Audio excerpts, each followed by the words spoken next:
प्रिय विद्यार्थियों नमस्कार। फेरी वालों के बारे में तो आप लोगों ने सुना ही होगा।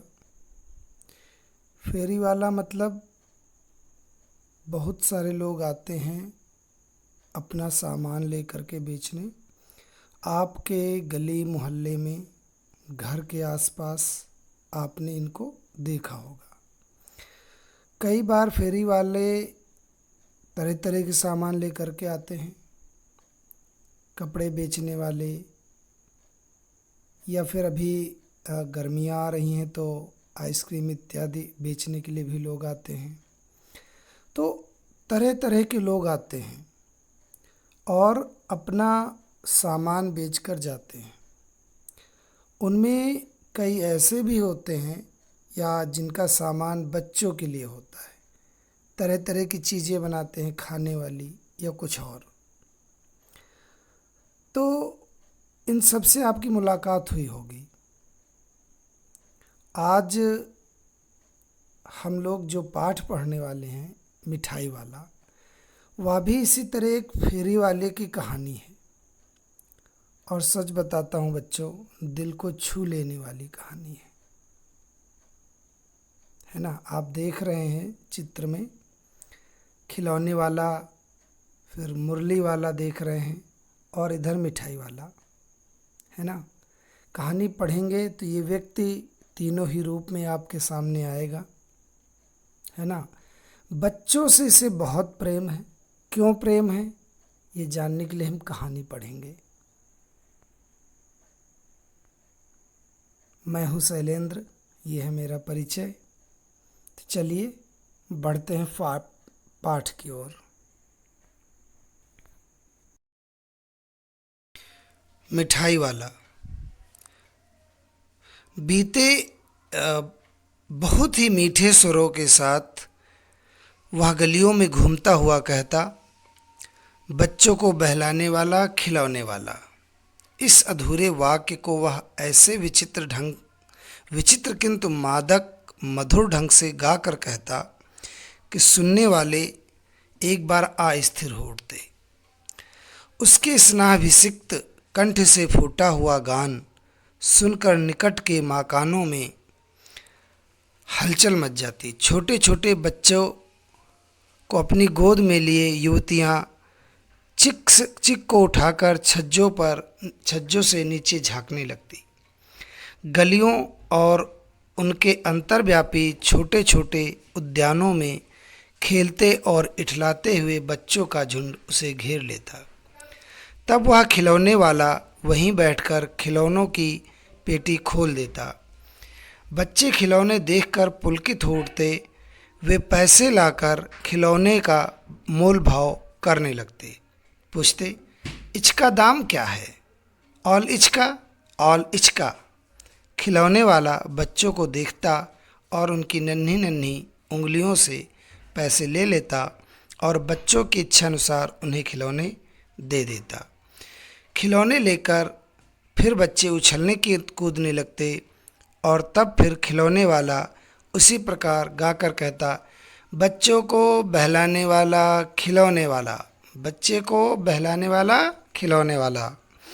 सागर की हिलोर की भांति उसका यह मादक गान गली भर के मकानों में इस ओर से उस ओर तक लहराता हुआ पहुंचता और खिलौने वाला आगे बढ़ जाता। तो कहानी कहाँ शुरू हुई बच्चों? कि बहुत ही मीठे स्वरों के साथ गलियों में घूमता हुआ कहता, बच्चों को बहलाने वाला, खिलौने वाला। एक आदमी था जो कि खिलौने बेचने आता था, और जब खिलौने बेचने आता था तो वो इसी तरह गा गा करके बच्चों को बुलाता था या कहता था कि बच्चों को बहलाने वाला, खिलौने वाला। इस अधूरे वाक्य में एक विचित्र किंतु मादक मधुर ढंग रहता था। बहुत ही मीठे स्वर में, बहुत ही लुभावने स्वर में बच्चों को बुलाता था, या और लोग अस्थिर हो उठते थे। अस्थिर मतलब स्थिर नहीं रह पाते थे, उसकी ओर चले ही जाते थे। जो महिलाएं थीं वो अपने छज्जे पर खड़े होकर झांकने लगती थी अपने बच्चों को गोद में लेकर के, और बच्चे भी दौड़कर उसके पास पहुंच जाते थे और उससे मोल भाव करने लगते कि इसका क्या दाम है और इसका क्या दाम है ना। और वो बच्चों की नन्ही नन्ही उंगलियों से पैसे ले लेता और फिर से जो है बच्चे जो है उछल कूद करने लगते खिलौने पाकर, और फिर से वो गाने लगता बच्चों को बहलाने वाला खिलौने वाला। चलिए आगे चलते हैं। राय विजय बहादुर के बच्चे भी एक दिन खिलौने लेकर घर आए। वे दो बच्चे थे, चुन्नू और मुन्नू। चुन्नू जब खिलौने ले आया तो बोला, मेला घोला कैसा छुंदल है। मुन्नू बोला, और देखो मेला कैसा छुंदल है। दोनों अपने हाथी घोड़े लेकर घर भर में उछलने लगे। इन बच्चों की माँ रोहिणी कुछ देर तक खड़े खड़े उनका खेल निरखती रही, निरखती मतलब देखती रही। अंत में दोनों बच्चों को बुलाकर उसने पूछा, अरे ओ चुन्नू मुन्नू, ये खिलौने तुमने कितने में लिए हैं। मुन्नू बोला, 2 पैसे में, खिलौने वाला दे गया है। रोहिणी सोचने लगी, इतने सस्ते कैसे दे गया, कैसे दे गया है, यह तो वही जाने, लेकिन दे तो गया है, दे तो गया ही है, इतना तो निश्चय है। तो राय विजय बहादुर हैं, उनके 2 बच्चे हैं, चुन्नू और मुन्नू, दोनों खिलौना लेकर के आए हैं। और उनकी पत्नी यानी रोहिणी यानी बच्चों की माँ ने बच्चों से पूछा, मुन्नू से पूछा कि भाई ये खिलौने कितने में दिए। तो उसने बताया कि 2 पैसे में खिलौने वाला दे गया, 2 पैसे में दे गया है। तो रोहिणी सोचने लगी इतने सस्ते कैसे दे गया, लेकिन इतना तो निश्चय ही था कि वो दे गया था। एक जरा सी बात ठहरी, चलो कोई बात नहीं, रोहिणी अपने काम में लग गई। फिर कभी उसे इस पर विचार करने की आवश्यकता महसूस नहीं हुई। ये देखिए, ये खिलौने वाला है और बच्चे हैं और सारे बच्चे उसके आसपास इकट्ठा हैं, उछल कूद रहे हैं, उससे दाम पूछ रहे हैं। 6 महीने बाद अब क्या होता है वो देखेंगे। नगर भर में 2-4 दिनों से एक मुरली वाले के आने का समाचार फैल गया। लोग कहने लगे, भाई वाह, मुरली बजाने में वह एक ही उस्ताद है। मुरली बजाकर गाना सुनाकर वह मुरली बेचता भी है, सो भी 2-2 पैसे में। भला इतने इसमें उसे क्या मिलता होगा, मेहनत भी तो ना आती होगी। एक व्यक्ति ने पूछ लिया, कैसा है वह मुरली वाला, मैंने तो उसे नहीं देखा। उत्तर मिला, उम्र तो उसकी अभी अधिक ना होगी, यही 30-32 का होगा, दुबला पतला गोरा युवक, बीकानेरी रंगीन साफा बांधता है। वही तो नहीं जो पहले खिलौने बेचा करता था। क्या वह पहले खिलौने भी बेचा करता था? हाँ, जो आकार प्रकार तुमने बतलाया उसी प्रकार का वह भी था। तो वही होगा, पर भाई है वह एक उस्ताद। तो ये जो है कुछ 6 महीने बाद क्या हुआ कि नगर भर में ये खबर फैल गई कि भाई एक मुरली वाला आया है, और मुरली वाला क्या करता है कि एक ही उस्ताद है, अर्थात मुरली बहुत अच्छी बजाता है, शानदार मुरली बजाता है। उसका मुरली बजाना इतना अच्छा है कि लोग सुनकर दंग रह जाते हैं, और गाना सुना करके वह मुरली बेचता भी है, और वो भी 2-2 पैसे में। इतनी सस्ती मुरलियाँ, आखिर उसे मिलता क्या होगा, मेहनत भी तो नहीं आती। तो अब 2 व्यक्तियों के बीच बातचीत होने लगी। पहला व्यक्ति बोला कि भाई कैसा है मुरली वाला, मैंने तो नहीं देखा।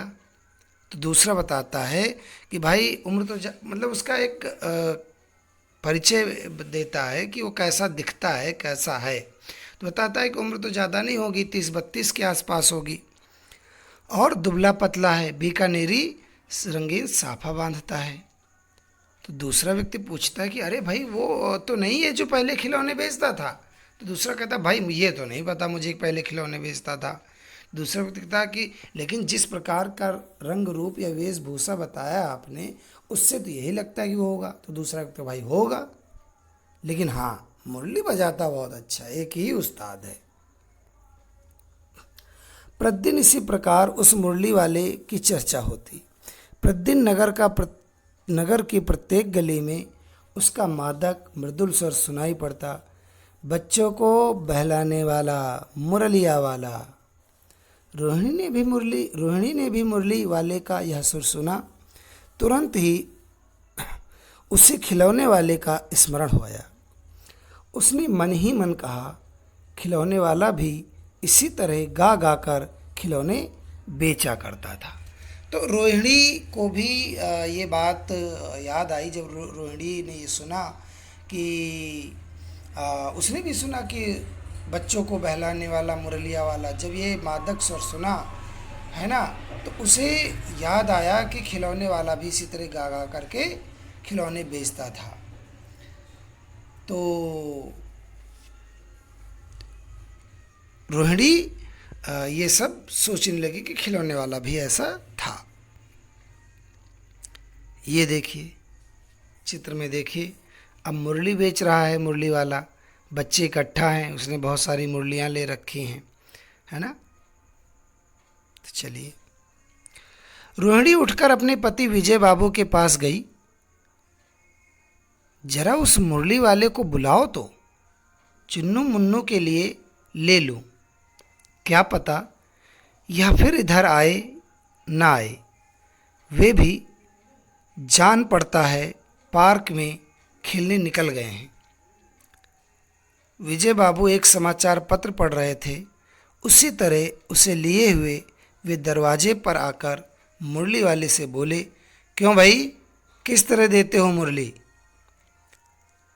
किसी की टोपी गली में गिर पड़ी, किसी का जूता पार्क में ही छूट गया और किसी की सोथनी ही ढीली होकर लटक आई है। इस तरह दौड़ते हाँफते हुए बच्चों का झुंड आ पहुंचा।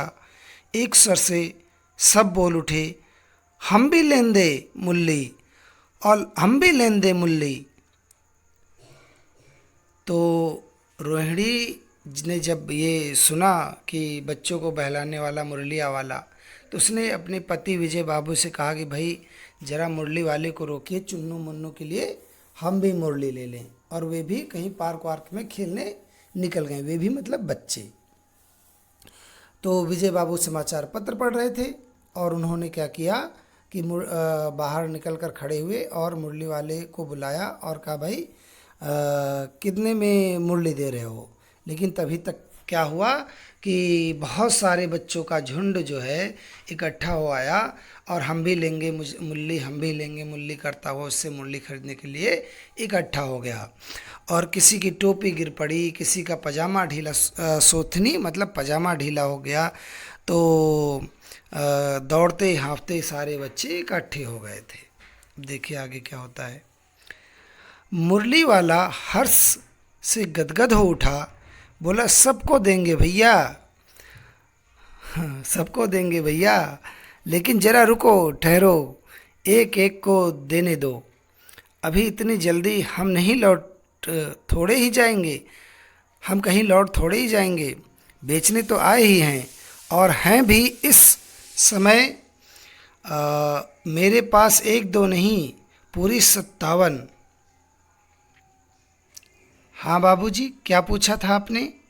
कितने में दी? दी तो वैसे 3-3 पैसे के हिसाब से हैं, पर आपको 2-2 पैसे में ही दे दूंगा। विजय बाबू भीतर बाहर दोनों रूप में मुस्कुरा दिए। मन ही मन कहने लगे, कैसा है, देता तो सबको इसी भाव से है, पर मुझ पर उल्टा एहसान लाद रहा है। फिर बोले, तुम लोगों की झूठ बोलने की आदत होती है, देते होंगे सभी को 2-2 पैसे में, पर एहसान का बोझ मेरे ऊपर लाद रहे हो। मुरली वाला एकदम अप्रतिभ हो उठा, बोला, आपको क्या पता बाबूजी कि इनकी असली लागत क्या है? यह तो ग्राहकों का दस्तूर होता है कि दुकानदार चाहे हानि उठाकर चीज़ क्यों ना बेचे, पर ग्राहक यही समझते हैं कि दुकानदार मुझे लूट रहा है। आप भला काहे को विश्वास करेंगे? लेकिन सच पूछिए तो बाबूजी, असल दाम 2 ही पैसा है। आप कहो आप कहो से 2 पैसे में ये मुरली नहीं, आप कहीं से 2 पैसे में ये मुरली नहीं पा सकते। तो पूरी 1,000 बनवाई थी, तब मुझे इस भाव पड़ी। विजय बाबू बोले, अच्छा, मुझे ज़्यादा वक्त नहीं, जल्दी से 2 ठो निकाल दो। 2 मुरलियाँ लेकर विजय बाबू फिर मकान के भीतर पहुंच गए। मुरली वाला देर तक उन बच्चों के झुंड में मुरलियाँ बेचता रहा। उसके पास कई रंग की मुरलियाँ थीं। बच्चे जो रंग पसंद करते, मुरली वाला उसी रंग की मुरली निकाल देता।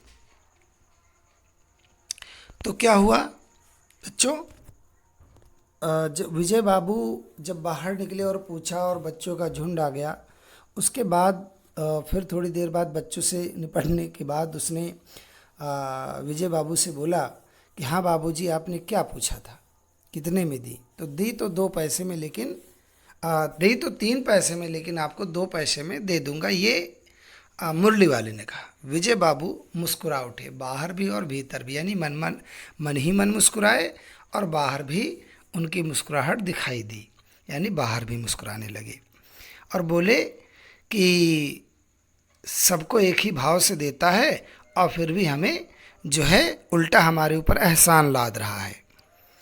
और कहते हैं कि तुम लोग झूठ बोलने की आदत होती है, सबको 2 पैसे में देते हो और हमारे ऊपर एहसान भी लाद रहे हो।